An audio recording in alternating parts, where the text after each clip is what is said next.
Hey there everybody, Don Evans here from WatchReport.com, and today I'm going to be showing you the Chronabee Apex.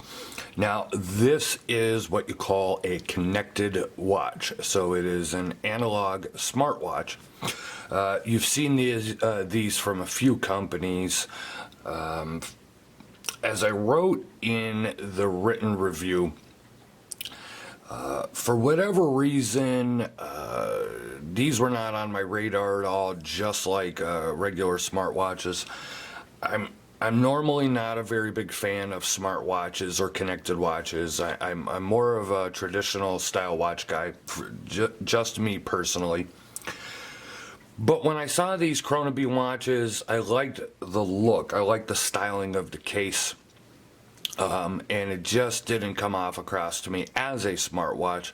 So I wanted to check it out and see, what it was all about, and I guess dip my toe into the realm of, the technology of watches and phones and what they can do these days.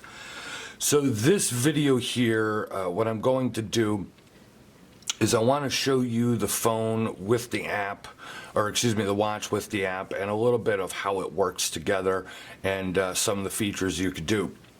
You were looking at a 43 millimeter case, 22 millimeter lug width, 51 millimeters lug to lug. It is about 13.5 millimeters thick. It does have a sapphire crystal. This is a quartz movement, of course. Now, battery life is going to depend on how much you use it, how much you have it connected to Bluetooth. Now, this, I haven't turned my Bluetooth on my phone and turned the app on yet, the Chronabee app that you could download from the App Store or the Google Play Android store yet. But it does work on both Google and Android, and you can download the Chronabee app for free. What I like about this is that even if you don't have it connected, once you sync this and it sets the time, you could just wear it like a regular watch. So depending on how much you have your phone, you have the Bluetooth on and have it connected at all times, just going to depend on how long the battery actually lasts, but the average is up to 2 years. And again, that would depend on, heavy or moderate use. So maybe heavy use is a year and a half, and moderate use is 2 years. Range-wise, you're looking at maybe about 130 feet from your phone to your watch, so if you have your watch in another room and you get an email and you have it set up for notifications, it shouldn't be that much of an issue. You should get the notification on the phone. Your price is $595. So let me go ahead here and give you a closer look at the watch.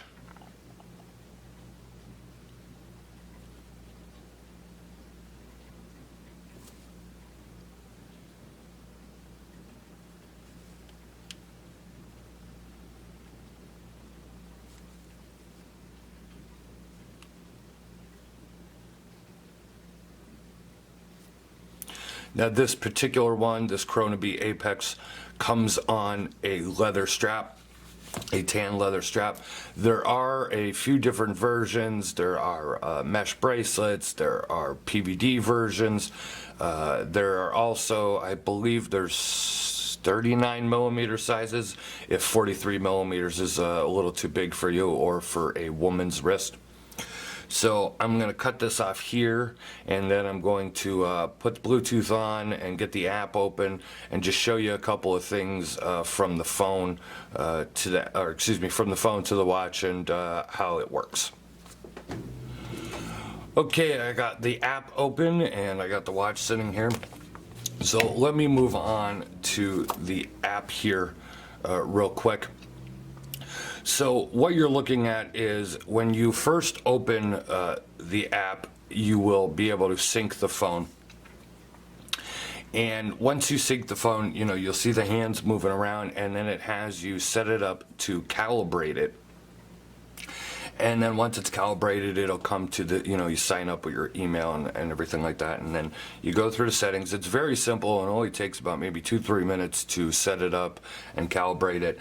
And then it'll come to here. And as you can see, the time on the app, of course, is the same time that is currently on the watch. So you have your watch face, your filter notification, what your pushers can do, your activity, and your settings. It's a pretty straightforward. It's a pretty straightforward app, I believe. So when you click on your watch face here, now see, I reset up this app because I was trying to do a couple of different things when it came to this video. I have been using this for about at least maybe a month or two, on and off. I've been, grabbing this watch and using it with the app here and everything like that. So it's going to give me the prompts again because I had re-downloaded the app and signed back in.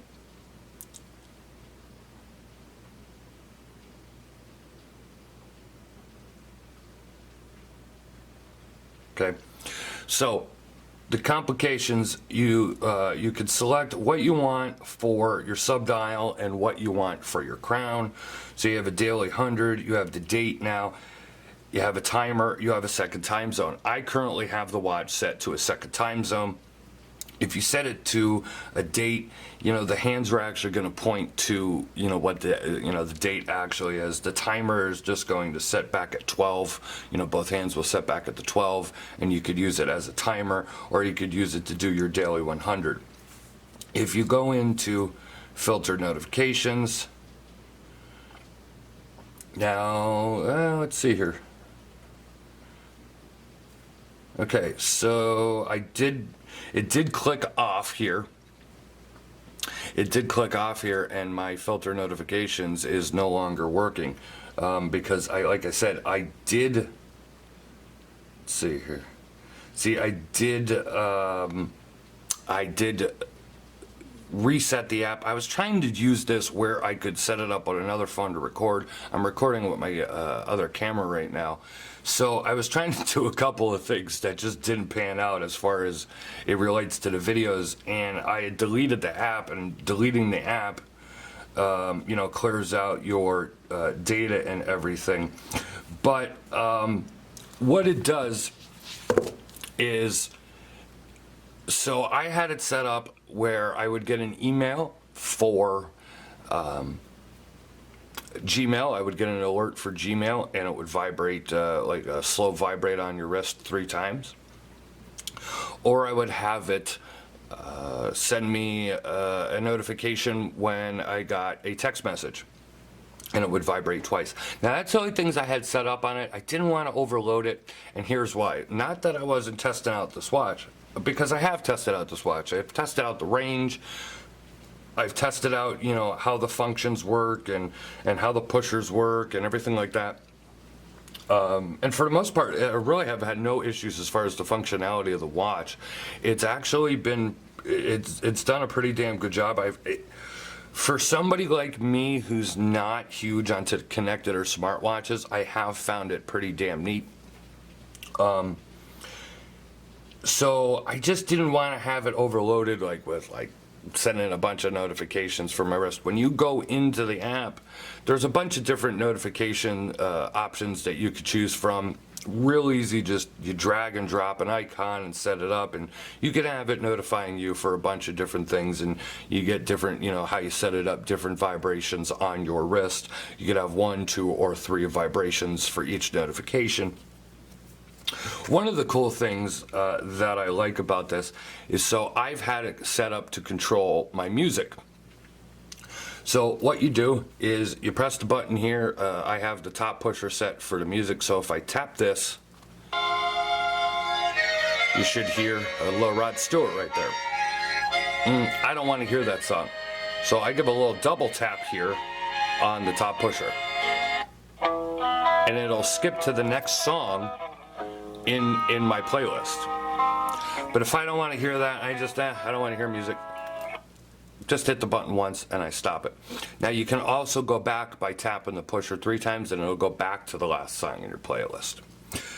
The other thing I had set up on the pusher here is I had the bottom pusher set up to control the camera. So if you have the camera on your phone in an iPod, or excuse me, in a tripod, and you have it set up, you could use this as a remote shutter function and be able to snap with hitting the pusher on your watch as opposed to on the screen of your phone, which I thought was neat. Let me give you a wrist shot here on my 7.5-inch wrist.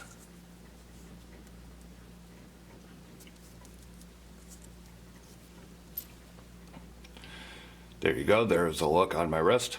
You know, it's your basic 43 millimeter case. I don't, you know, the watch isn't overly large to me there. Not sure why it was autofocusing like that. I apologize.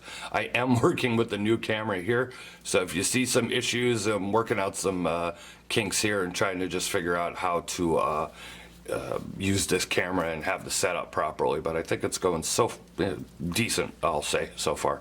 But there is a look on my 7.5-inch wrist. When it comes to build quality on this watch, I go over it in the written review. As always, go to watchreport.com, click the I in the upper right hand part of the screen. Will take you over to watchreport.com. You'll see my written article, you'll see a bunch of photos as well, and more thoughts and comments on this particular piece. Build quality is great. It's a really nice looking watch. I think you could see from the video here, it's a pretty, you know, well built together watch, especially for $595, for having the technology with the Bluetooth and everything like that. And it looks just like a regular watch. And when you don't have it connected, you know, it keeps time perfectly. I would say the one thing for me that I found different, and it's not odd because it's the way it works, but it was different for me, is that, you know, when taking photos of this watch, and, you know, I'm trying to take photos for the review and social media and everything like that, you can't move the hands manually because it's synced up to the app to keep time. So you can't go and move the hands manually on your own because there's no way to do that on the watch itself. So that is one thing, you know, if you wanted to sync it and change the time, you got to do it through the app. But otherwise, I got to say I'm pretty pleased with how Chronobee has set this up. I have found it very easy to use, and really have had no issues as far as, you know, I've had it on my wrist and it's done whatever I program it and have it set up to notify me of. So if you want to see more, click the I in the upper right hand part of the screen, take you over to watchreport.com.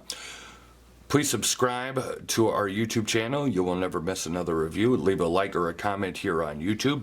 Follow us on social media. We are on Facebook, Twitter, and Instagram. This has been a look at the Chronobee Apex Connected Watch.